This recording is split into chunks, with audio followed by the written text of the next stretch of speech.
আজকে এমন একটা সাবজেক্ট নিয়ে ভিডিও করতে বসেছি, কখনো এই সাবজেক্টটাকে নিয়ে ভিডিও করব এরকমভাবে বিগত 1-1.5 বছরের মধ্যে ভাবিনি। তো যারা আমাকে এই সুযোগটা করে দিলি তাদের কাছে গ্রেটফুল রইলাম। তো যাই হোক, আমাকে যেটা বলা হয়েছিল সেটা হচ্ছে যে একটা একটা করে টপিক কিছু কিছু করে আলোচনা করবার কথা আমার ছাত্রছাত্রীরা রিকোয়েস্ট করেছিল। তাতে করে প্রথম যে টপিকটা উঠে আসছে সেটা হচ্ছে কি, function of entrepreneur. Function of entrepreneur মানে উদ্যোক্তার কার্যাবলী। তো যে কোনো জিনিসটা মানে বুঝতে গেলে আমরা যদি একটু কেস স্টাডি, একটু এক্সাম্পল নিয়ে বুঝি, তাহলে না পয়েন্টগুলো খুব ইজি হয়ে যায়। ওই এক্সাম্পল থেকেই পয়েন্টগুলো যেগুলো আমরা পড়বো সেটা চলে আসে। ব্যাপারটা হয়েছে কি, যে তোরা সবাই জানিস যে মুকেশ আম্বানির বাবার নাম ছিল ধীরুভাই আম্বানি। ধীরুভাই আম্বানির প্রথম ব্যবসা হচ্ছে টেক্সটাইল বিজনেস। টেক্সটাইল বিজনেস, বুঝতে পারলি তো? টেক্সটাইল বিজনেসের ওর যে ব্র্যান্ডটা ছিল তার নাম ছিল তোর কি অনলি ভিমল, বুঝতে পারলি? Vimal, VIML, only Vimal. তো ব্যাপারটা হচ্ছে কি, যে তারপরে বিভিন্ন ব্যবসাগুলো বাড়ে এবং মানে ধীরুভাই আম্বানি যখন এই টেক্সটাইল বিজনেসে আসে তখন ভারতবর্ষের টেক্সটাইল বিজনেসে একেবারেই অনুকূল ছিল না, মানে টেক্সটাইল বিজনেস করবার মতন একেবারেই জায়গা ছিল না। সেই জায়গা থেকে আজকে তো রিলায়েন্স টেক্সটাইল বিজনেসে ভারতবর্ষের নাম্বার 1 হয়েছে। কেন? তার কারণটা হচ্ছে কি, যে ভিউ, অর্থাৎ আগামী দিনে কি হতে যাচ্ছে সেটা মানে দেখবার যোগ্যতা।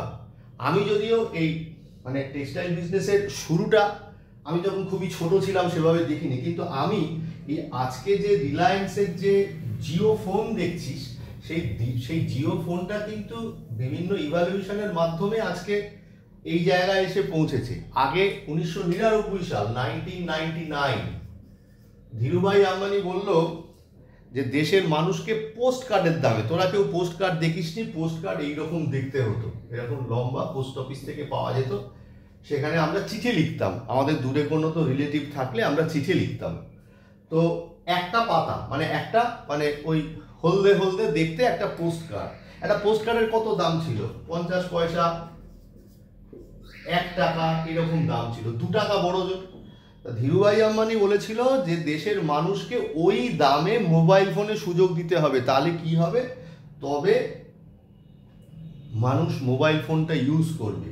সেই অনুযায়ী ধীরুভাই আম্বানি কি নিয়ে এলো? ধীরুভাই আম্বানি যেটা নিয়ে এলো সেটা হচ্ছে, তার নাম দিল ড্যাপো। নাম দিল ড্যাপো, ধীরুভাই আম্বানি পায়োনিয়ার অফার।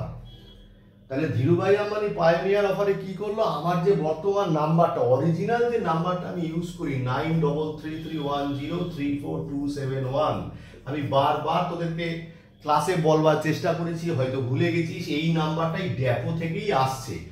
ধীরুভাই আম্বানির ছোট ছেলে অনিল আম্বানি প্রথম এই ব্যবসাটা শুরু করে, নাম দিয়েছিল রিলায়েন্স কমিউনিকেশন, আর কম। জয়েন্ট স্টক কোম্পানি, বাজারে শেয়ার ছিল, তারপরে তো অনিল আম্বানি দেউলিয়া হয়ে যায়, সেটা পরের কথা। তারপর মুকেশ আম্বানি এই জিওকে নিয়ে এলো বিভিন্ন ঘাত প্রতিঘাতের মধ্য দিয়ে। তখন কি করলো মুকেশ আম্বানিও, কিন্তু আমার যে জিওর যে নাম্বারটা আছে, ফ্রম দ্য ভেরি বিগিনিং আমি জিও ইউজ করছি, এবং জিও কিন্তু আমি দীর্ঘ সময় অন্তত 6-8 মাস 1 বছর বিনা পয়সায় জিও ইউজ করেছি।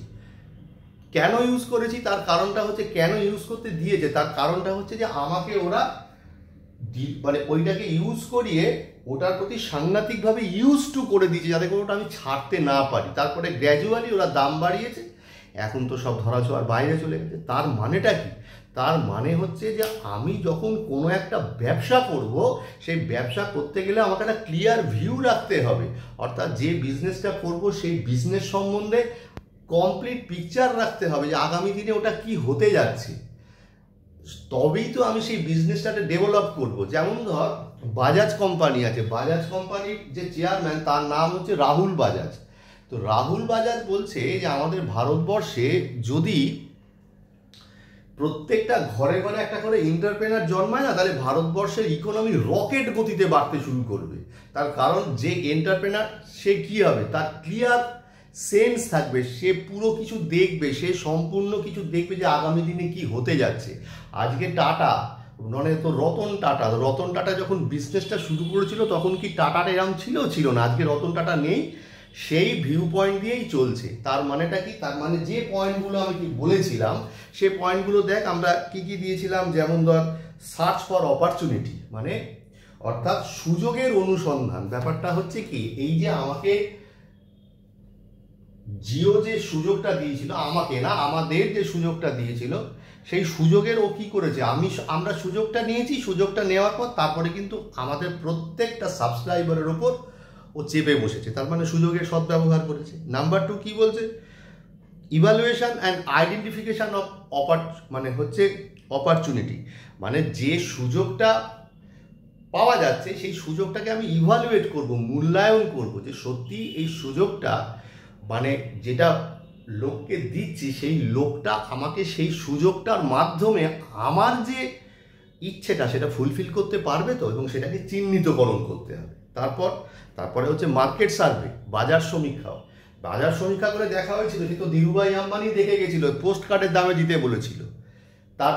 তারপর হচ্ছে যে ব্যবসাটা কীরকম হবে, আমরা প্রত্যেকে জানি যে তো রিলায়েন্স কোম্পানি কি করেছে, তো রিলায়েন্স হচ্ছে একটা জয়েন্ট স্টক কোম্পানি, এরা বাজারে কিছু মালিকানা বিক্রি করে দিয়েছে, করে কোটি টাকা তুলে নিয়েছে। কাকে বিক্রি করেছে? মাইক্রোসফটকে। কাজে বিক্রি করেছে? ফেসবুককে।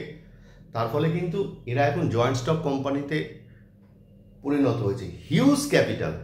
তোরা জানিস কি না, আমেরিকায় ইলন মাস্ক আছে, টেসলা যে গাড়ি কোম্পানি, ওখানে কিন্তু ওরাও জয়েন্ট স্টক কোম্পানি, ওরাও কিন্তু একটা মালিকানা বিক্রি করে দিয়েছে। ব্যাপারটা হচ্ছে যে এবার আমাদের এই জিও কিন্তু এই ইলন মাস্কের যে স্পেস আছে সেই স্পেসের সাথে এরাও কিন্তু একটা জয়েন্ট ভেঞ্চারে গেছে, আগামী দিনে ওদেরকেও শেয়ার বিক্রি করতে পারে, ওদেরকেও দিয়ে একটা বিরাট ব্যবসা তৈরি করতে পারে। তাহলে ব্যবসার ধরনটা দেখতে হবে। তাহলে এই হচ্ছে মোটামুটি উদ্যোক্তার কাজ। একজন উদ্যোক্তা যত বেশি ইনোভেটিভ হবে, যত তার কি থাকবে, যত তার আগামী দিনের ব্যাপারটা সে দেখতে পাবে, তত সেই প্রতিষ্ঠান বা সেই কোম্পানি তত বড় থেকে বড় হবে। তো ব্যাপারটা হচ্ছে এই প্রথম যে ভিডিওটা বানালাম সেটা হচ্ছে উদ্যোক্তার ফাংশন, মানে ফাংশনস অফ হচ্ছে এন্টারপ্রেনার। প্রত্যেকটা পয়েন্ট তোরা দেখবি, আশা করি বুঝতে পারবি। তারপরে যদি অসুবিধা হয় ক্লাসে দেখবো, দেখা যাক ভিডিওটা কতটা হলো। তা এইটুকু কথা বলতেই প্রায় 7 মিনিট চলে গেল। আমি এগুলোর ব্যাপারে আরো অনেক কথা বলতে পারি, এখন মানে আস্তে আস্তে ইচ্ছে যাচ্ছে যে এন্টারপ্রেনারশিপ ডেভেলপমেন্টের প্রতিটা টপিক ধরে ধরে বোঝাতে। আবারও যারা আমাকে সেই সুযোগ দিলি তাদের কাছে ধন্যবাদ, এবং এটা যদি দেখে তোদের ভালো লাগে আমি আরো খুশি হব।